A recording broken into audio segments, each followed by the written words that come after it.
Section 2 of the Voyage of the Pox, an Allegory, by Dom Bede Camm, OSB. When the mist passed away, I noted with some alarm that great black clouds were gathering on the horizon. Methought the stranger at the helm of the Pox noted them also, but his young crew took no heed of them, nor did those of the other boats, which were now scattered far and wide over the sea.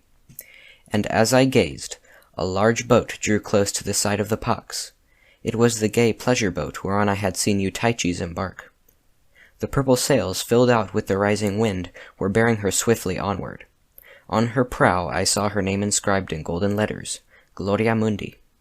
The large deck was crowded with the passengers, some reclining on easy chairs, others dancing to the strains of a viol, others again drinking out of gold or silver goblets. Very fair was the ship, and fair and bright were the faces of her passengers.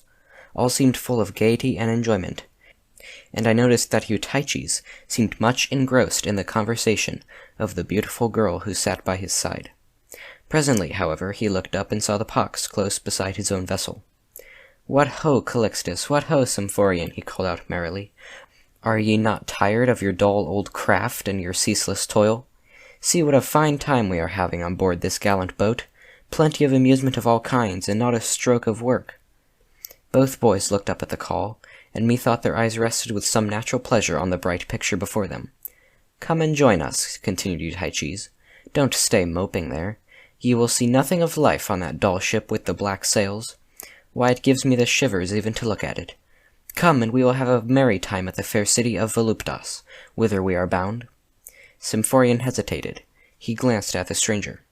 "Sir," he said at last, "I am very tired of this work, and perchance the Gloria Mundi would suit me better." "My child, remember what I told thee ere thou didst embark with me." "I know, but I did not understand it properly then. Now would I fain go with Eutyches." "Go then, my son, I have no power to keep thee. Only remember that the city of Voluptas does not lie on the way to the Golden City, and that few of those who embark on yonder gay boat ever reach their haven." "Oh, but some do, surely, and I will be one of them. Have no fear for me, good father. I was not made for the labors of a pilot boat. Farewell, Agathos, farewell, little Theodore. I know it is useless to ask you to come with me, but thou, my Calixtus, thou wilt surely come." "Nay, I know not," replied the boy, his fair brow knit with the keen inward struggle that was raging in his mind. "I know not. Fair indeed is thy ship, and much do I love pastime and music, and yet, I fear, thy craft is not so safe." "Be not a coward," went on Symphorian, while the scornful laughter of Eutyches floated on the air. "Come, bright boy," cried a lady with golden locks, looking over the side of the Gloria Mundi. "Come with me, and thou shalt have thy full of pastime and music. Come, and I will teach thee many a pretty dance." And she smiled invitingly at the wavering boy.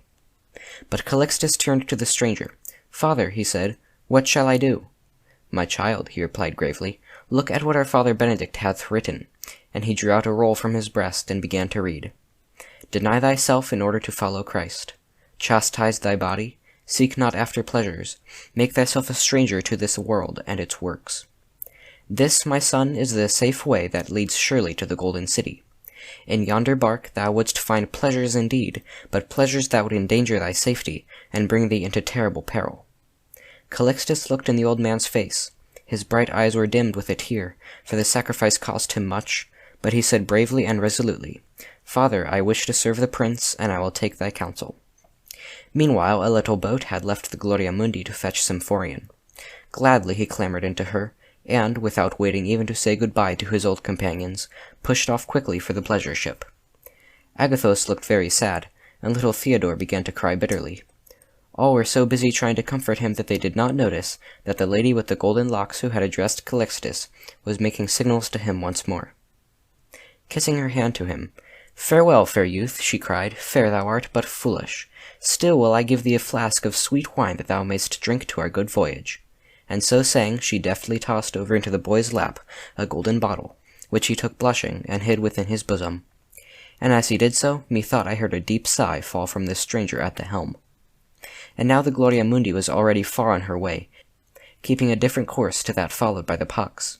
And whereas the breeze, which had now grown into a strong wind, drove the pleasure ship quickly along its course, The Pax, which was turned in another direction, had to battle against its force, and all sails being furled, the young crew had to work hard at the oars.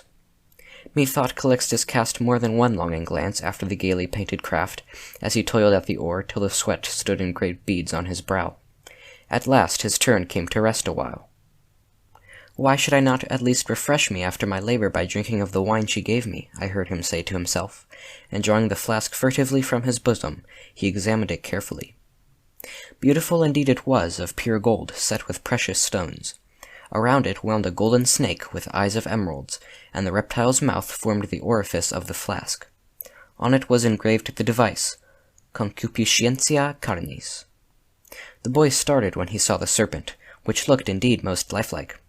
Although so beautiful, the flask had an evil look, and I saw that he hesitated before opening it. He looked at the stranger as though once more about to ask his advice, but quickly turned away and gazed, as if fascinated, at the flask with its flashing gems. "At least I will open it and smell it," he murmured, unscrewing the stopper of the flask the while.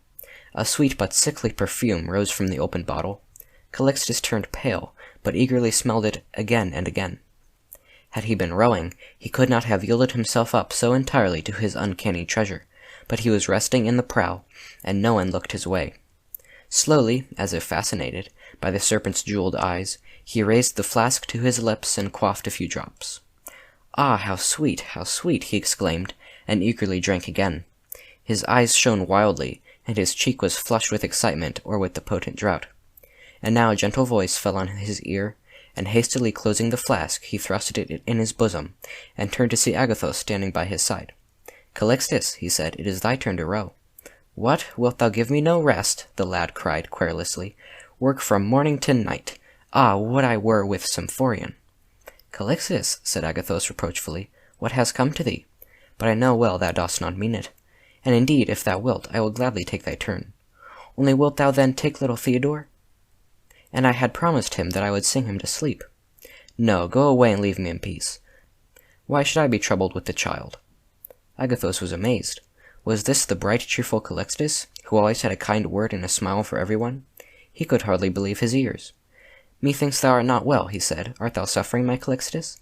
Shall I send our kind guide to assist thee?" "No, go away, leave me in peace," said the boy, blushing hotly, and he turned his back on his questioner. Agathos sighed, but went away quietly, and I noticed that his lips moved softly, as if he were speaking to an unseen friend. No sooner had he left him than Calixtus, after a hasty look round to see that he was unobserved, took out once more the golden flask, and feverishly drank a long draught. Alas, it seemed not to refresh him, although he drank so eagerly. On the contrary, his eyes seemed wilder and his face more flushed than before. He was breathing heavily, too, and now and again he clutched his side as if in deadly pain. And now a bell rang out sweetly, and the voice of the stranger was heard calling all to the morning meal. The oars were shipped, and the anchor let down, for this was the hour of rest. The young crew soon gathered together on the upper deck, and only Calixtus was missing. "Calixtus, Calixtus," was the call of many voices, and presently they saw him coming. But how strangely he walked, or rather staggered, along the deck. The growing wind had indeed begun to ruffle the sea, but the motion of the vessel was not sufficient to account for the way the poor lad lurched from side to side. His face was deadly pale, and his eyes wilder than before. He had evidently been drinking deeply of the fatal flask. Even as he came near the group assembled on the deck, his feet slipped from under him, and he fell headlong with a piteous groan, and then lay still. The boys were about to rush to his side, but the stranger interposed. "Leave him to me, my children. Tarry ye quietly where ye are." "Oh, he is dead, wailed little Theodore, as he saw the stranger bending over the prostrate form of his favorite playfellow. But the others bade him hush, and watched with intense anxiety as the stranger chafed the cold hands and loosened the tunic of the poor boy. As he did so, the flask escaped from his bosom, and fell with a thud upon the deck. The stranger picked it up. "Alas, it is as I feared. He has been drinking poison," he cried. "But he is not really dead. His heart still beats," and he redoubled his efforts to revive the boy. Presently Calixtus opened his eyes, and when he saw the stranger's grave face bent over his, the blood rushed hotly to his cheeks. "Father," he murmured, "Father, I have sinned." "Yes, my child, I know, but it is not too late. Wilt thou take this antidote prepared by our great prince for cases such as thine? It is bitter, but it is a sovereign cure." "Father, give it me." The stranger took from his breast a flask labeled Penitentia. He poured some of the blood-red liquid which it contained down the boy's throat. Calixtus shuddered violently. The draught was very bitter, yet its effect was instantaneous. He rose to his feet, the glow of health in his cheeks, his blue eyes once more bright with happiness and life. "There remains one more thing to be done, my child," said the stranger. Calixtus looked at him, and then his eyes fell to the ground. He saw the fatal flask lying on the deck. Blushing and trembling, he took it up, and with his strong young arm flung it far away into the sea. "It is well, Calixtus. Thou didst not know what thou wert doing when thou drankest first of that foul drug. And yet something told thee not to touch it, and when thou hadst tasted it, the craving grew for more, and yet, although so sweet, it left a fiery and a bitter taste. My child, hadst thou drained it to the dregs, thy life must have paid the penalty. Never couldst thou have seen the golden city or the prince's face. O my father, never, never again will I hide aught from thee. It is well, my son, and now let this be a secret ever between me and thee. Thy companions know nothing of the cause of thy faintness. Let them never know. Happy are they who have never tasted, never even dreamed of the poisoned cup." As he said this, I noted that the boys upon the deck had seen and heard nothing of what passed between the stranger and Calixtus. Only now they saw him coming to them, bright and fair, the same dear playfellow as of old. And yet there was a change.